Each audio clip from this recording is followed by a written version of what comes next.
So I've had the pleasure of working with Mike Yee since I was a wee young summer student in the early 2000s. And it was actually his leaving Mississippi Valley that provided the opportunity for me to become the staff biologist. So thanks, Mike. Since then, he has worked diligently, continuing his lake work and lake planning, biology, education, stewardship, you name it, his passions run deep. And he's continued to work at Rideau Valley since then, and I'm just going to have him up here to help us out. He's been at many of these lake links. I'm sure many of you know him. Mike Yee.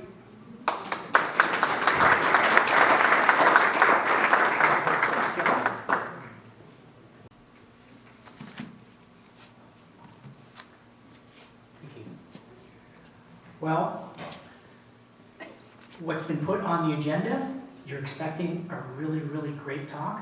I'm here to disappoint you. It's not a talk. I'm the great example of if you miss a meeting, you're voluntold to do a session.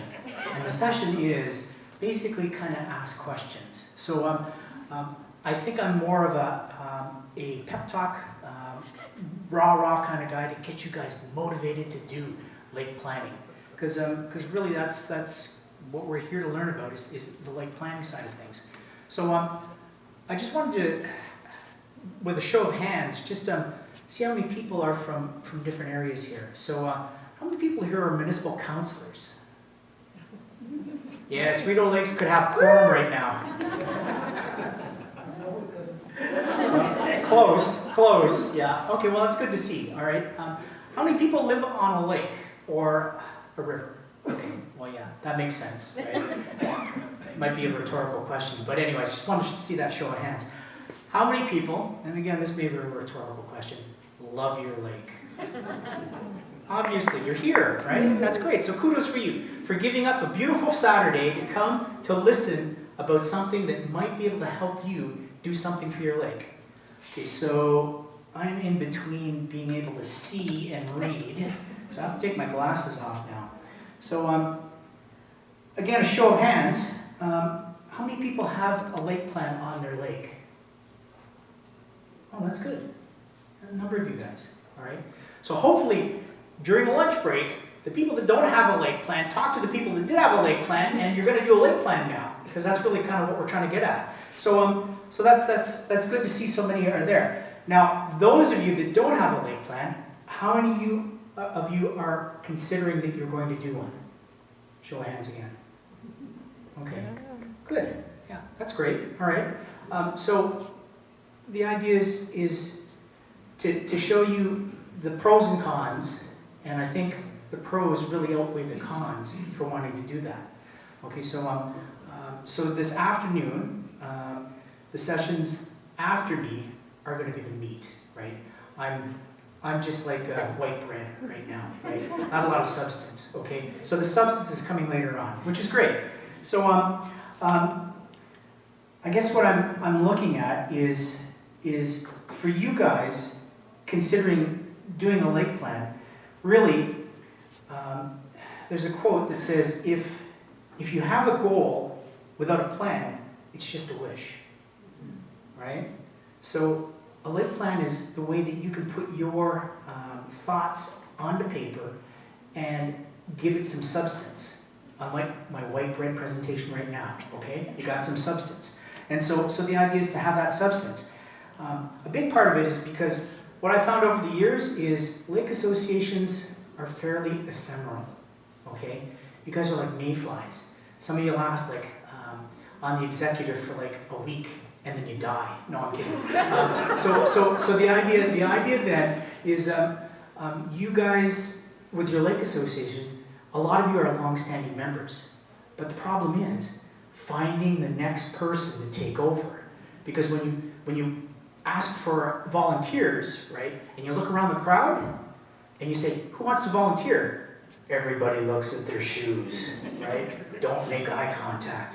So a lake plan is also your corporate knowledge, right? It's something that you will then pass on to the next lake association to be able to look at and know that these are the marching orders.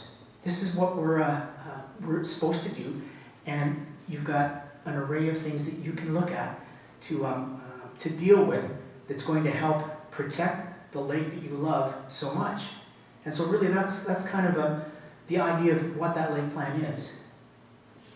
Was there anything else the committee wanted me to ask? I told you I was voluntold. Consider me white bread here. All right. Now, Peter asked me if I would be able to sort of talk about some of the planning stuff. It says I'm a planner. In name only, okay? I was reincarnated into a planner, right? I did a lot of other things, and they found me adaptable and resilient, okay? Yeah, I'll tell you right now, planning's just about killed me. Paul asked me if I wanted to be a planner when I was in Mississippi Valley. I told him to feel his head, okay? However, other circumstances led me that way. So I'd like to give the time that I have left here to Peter to talk maybe a little bit more about planning. Do you want to do that? It's not my notes here. Okay, well, you wanted me to do it, and I thought I would give you the chance to talk about it. There you go. That's fun. I had said earlier that back in the 1980s, we had a tough time convincing municipal councils through this area that they should do any planning whatsoever. And I got yelled at a lot of council meetings and a lot of negative reaction, and turfed out regularly, fired occasionally. And I always thought that if planners didn't get fired once in a while, they're probably not doing their job. So it was time well spent, though, because it got at least a basis for what has happened in the decades since. And that Rideau Lake study continues on. When Mike Yee asked if we had a lake plan on Big Rideau Lake, well, we've got some recommendations from the Rideau Lake study that had a lot of detail about how far back you should be building based on slope and soil depth, soil type, vegetation. And it was a sliding scale that came out of that. And that still exists in the Rideau Lakes plan today. And I think you'll find it in the South Frontenac plan as well. So some of these things aren't a lake plan in the same way, but all of that research based on the phosphorus model at the time did come into the plans and exist to this day. So I think Noel referred to the fact that some of the support for the model has dissipated as more research was done to look at how fast and how far did phosphorus actually move. And gradually there was a feeling that you can't really hang your hat on that. A lot of OMB hearings were held and tribunal hearings that have called into question. And so the other ideas that I've heard Mike Yee speak about, where'd he go? He's hiding back there. Still comes down to the same thing. Keep the shorelines natural, keep the vegetation intact, try to make sure that you're minimizing the impact that you are having when you're developing. And development is going to continue. You do have to recognize that and find ways to keep the impact as little as possible. So that's basically what's been going on over the last 45 years in planning in the lake areas. And I think Noel referred to the changes, the fact that we don't have an appeal right anymore. And those were exercised fairly infrequently over the years. Certainly, the Rideau Lake Association did appeal one particularly noteworthy variance that was going to allow something really close to the water on a very small lot. And there's a lot of effort and a lot of cost go into doing an OMB hearing. But I think those that are petitioners now will recognize that there's a certain bias towards development and for anything that goes to the tribunal. So and then with the appeal rights so diminished, it really probably is more important than ever that Lake Association people put the pressure on their local council and their committee of adjustment to make good decisions there.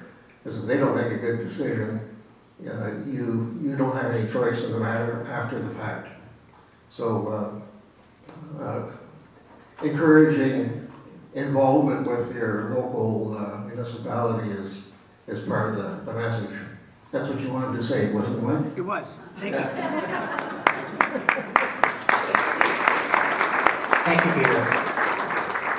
So just in closing, I just wanted to give some kudos to Rideau Lakes, Township of Rideau Lakes, in that we've kind of partnered with a lot of different projects with them. Right now, we're Rideau Valley and Cataraqui, along with Big Rideau Lake Associations, working with their staff in a project called Sustainable Drainage. And again, what that is we're looking at getting people to realize that their stormwater runoff on their properties have an effect on the lake and water bodies. Okay, because the analogy I always draw is it's like making tea. When you have water falling on the surface and it runs off into the water courses, it's picking up nutrients and pollutants. Okay, so just like a pot of tea is steeping your tea bag, you're bringing in things that shouldn't go in a lake, should be infiltrating into the ground. So we're getting people to think in a sustainable way. Do we need to have all that water run off our property? Or can we push it to a side where it can infiltrate as it should have been if we didn't have all these hardened surfaces? So there are innovative programs like that we've been working with some different municipalities on in a sort of pilot project kind of way. We've worked with them to look at point source pollution sources, things like that. So again, these are all things that all the municipalities are engaged with conservation authorities with to try and make a difference. And then the last thing I wanted to do is just to grab the book that you guys should have got at the registration desk. So this is where, as we've always looked at lakes sort of getting into trouble, a death by 1,000 cuts, right? We're all doing things that are cumulatively affecting the lake. Well, this is a way to look at your property to see if there are ways that you can give back to the lake. What can we do that makes it better, makes our property better, and will be something that mitigates and heals some of the sins of the past. And so make sure that you take a look at this, take a look at your property, and see if you can apply some of that, because like everything else, it's healing one cut at a time is going to make that cumulative effect. And so I think the lake plans are looking at that holistic way of how we heal our lakes. So thank you very much.